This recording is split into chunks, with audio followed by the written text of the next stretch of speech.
Gnanatimirandasya Gnananjana Shalakaya Chakshurmilitam Yena Tasmai Shri Gurave Namaha. Bhagavad Gita, capítulo 14, Gunatraya Vibhaga Yoga.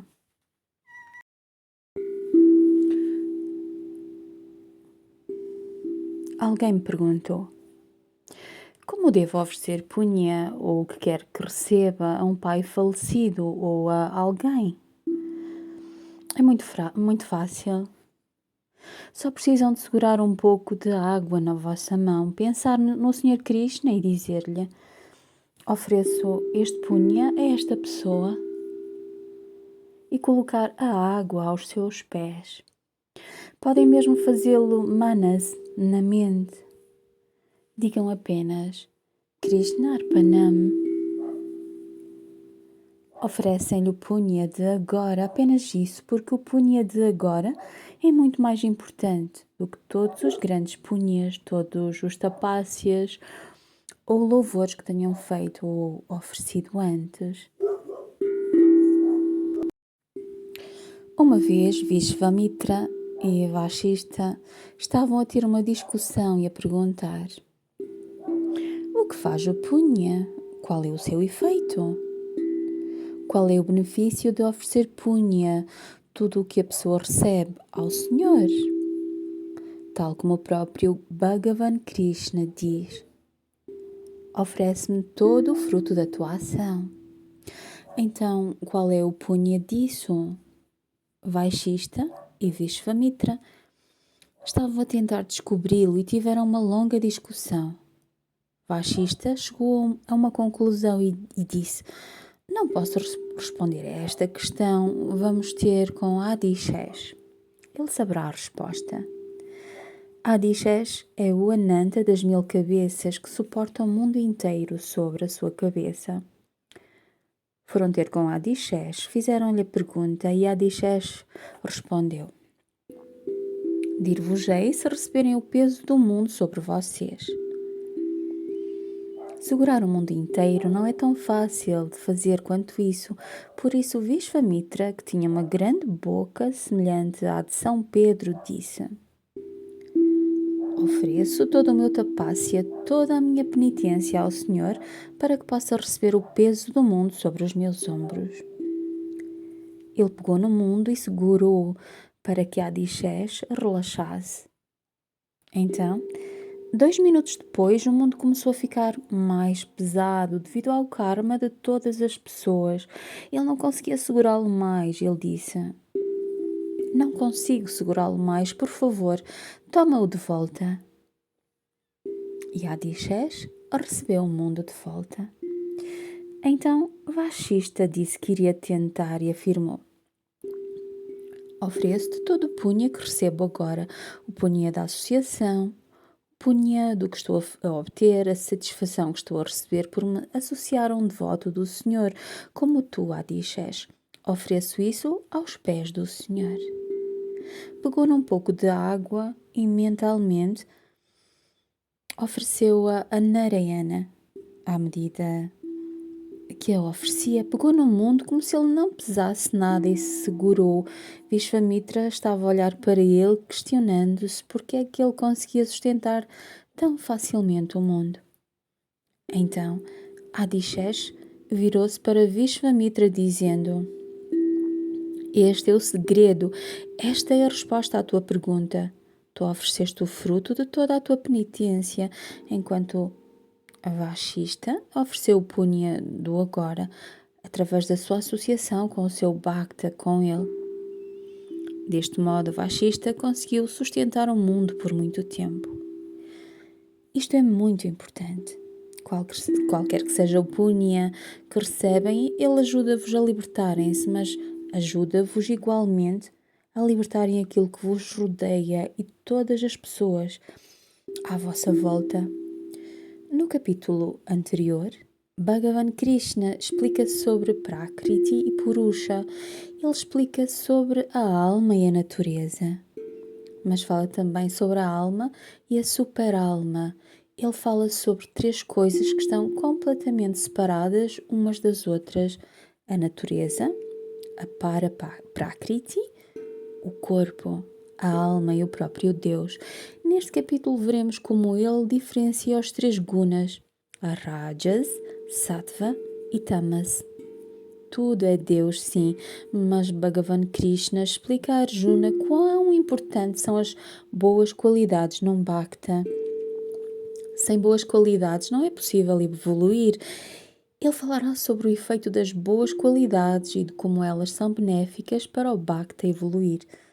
No capítulo 1, falamos do Sr. Shiva que conta a história a Parvati. Aqui está outra história que Shiva conta a Parvati sobre a grandiosidade do Gita. Era uma vez um Brahman que vivia na região montanhosa de Vidarbhadesh. Ele era dedicado ao Senhor, rezava ao Senhor, mas tinha uma esposa terrível, muito perversa, malvada até ao tutano. Era sublime na sua maldade. Ela hasteava-o. O que quer que ele fizesse no seu caminho espiritual, ela destruía, irritava-o sempre, incomodava-o. Chegou a um ponto em que ela era tão malvada que o Brahman já não aguentava mais. Era demasiado. O que é que ele fez? Estrangulou a sua esposa malvada. Ela morreu e algum tempo depois ele também partiu. Ele foi para o inferno por um tempo, para umas pequenas férias, e claro, a esposa estava também no mesmo local para umas férias. Quando as férias no inferno terminaram, eles foram mandados de regresso à terra. Para alcançar esta vida, ela tinha sido torturada. No inferno, as férias não são assim tão boas, são férias trabalhosas. Até o próprio Brahman passou por um período terrivelmente trabalhoso por ter morto uma mulher. Nos Shastras é dito que o assassinato de uma mulher é um ato muito pecaminoso, por isso ele passou por dores terríveis e sofreu muito. A sua perversa mulher nasceu no corpo de uma cadela no palácio do rei e o Brahman nasceu sob a forma de coelho. A cadela era muito estimada pelo rei, por isso ficava sempre no seu quarto. Um dia o rei foi caçar e levou a cadela com ele. Nesta viagem de caça, a cadela viu o coelho e lembrou-se que era o seu perverso marido que a tinha morto. Então ela correu para ele e mordeu-lhe a perna. O coelho ficou meio morto e, arrastando-se com dores, conseguiu fugir para um ashram. A cadela seguiu. No ashram existia um sadhu que estava sempre a meditar na palavra do Sr. Krishna, no Gita. Ele terminou o seu sadhana diário e a sua leitura do Gita e lavou as mãos e os pés antes de planear descansar. Depois de lavar as mãos e os pés, atirou a água para o chão. Conforme atirou a água, o coelho, ainda arrastando-se, passou através dela, a água que o santo tinha atirado e na qual tinha lavado as suas mãos e os seus pés. Instantaneamente, o pobre coelho morreu. A cadela vinha a correr atrás dele e também saltando para atacar o coelho, passou através da água com a qual o santo tinha lavado as suas mãos e os seus pés. Assim, passou pela água, ela também morreu. O rei veio a correr atrás de ambos para ver o que estava a acontecer. A cadela, que estava a correr, ataque cardíaco, 4 patas para cima e os 2 mortos.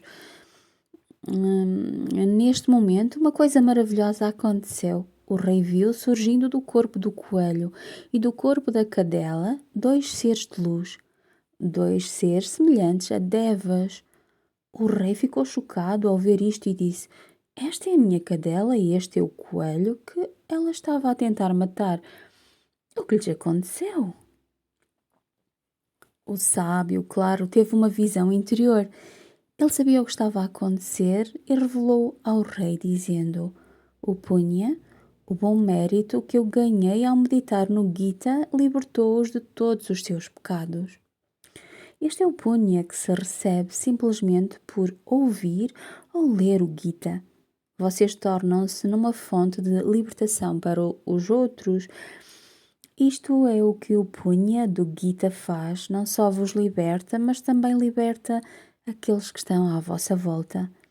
Iremos agora explorar este capítulo, o Gontraya Vibhaga Yoga, o caminho da separação dos três gunas, como através do guna tamássico são enviados para o ciclo de nascimento e morte e ficam presos, como através do guna rajásico passam a vida a realizar as vossas próprias ações e como através do guna sátvico se tornam livres ou se libertam a vocês mesmos, se elevam. Então, este capítulo não é apenas sobre os três gunas, mas também sobre a forma de se elevarem acima deles, de superarem e não caírem na armadilha deste drama do exterior. Para alcançarem a realização de Deus, têm de se elevar acima dos três gunas. Há uma história linda sobre três gunas. Conhecem a história dos três ladrões? Um comerciante regressava à casa do seu trabalho para a sua vila e escureceu. Ele estava bem no interior da floresta. Então, três ladrões saltaram de trás de umas árvores e derrubaram-no. O primeiro ladrão disse: "Vamos matá-lo." O segundo disse: "Não, vamos amarrá-lo. Os tigres farão o seu trabalho." E o terceiro disse: "Tiramos-lhe tudo. Podíamos simplesmente ir embora sem fazer barulho, não precisamos de lhe bater nem nada." Então retiraram-se, mas antes de se ir embora, o terceiro ladrão que tinha sugerido deixá-lo ir deu uma facada ao comerciante e disse-lhe: "Escuta, depois de nos irmos embora, corta a corda e vai-te daqui." E o comerciante respondeu: "Tu és um homem muito bom, porque estás com este bando de ladrões. Vem à minha casa na vila, eu não te prejudicarei." E o homem disse: "Não, não posso ir contigo, porque para onde vais tens de ir sozinho." Isto representa os três gunas. O Tamas disse: "Mata o homem." O Rajas disse: "Vamos amarrá-lo." E o terceiro disse: "Não, deixemo-lo e vamos simplesmente embora, não magoemos." Isto mostra que no caminho para a realização de Deus, estes três gunas, até mesmo o guna sátvico, não ajudarão. O Rajas não ajuda e o Tamas não ajuda. É por isso que Bhagavan diz que têm de se elevar acima destes gunas. Este capítulo é sobre isso.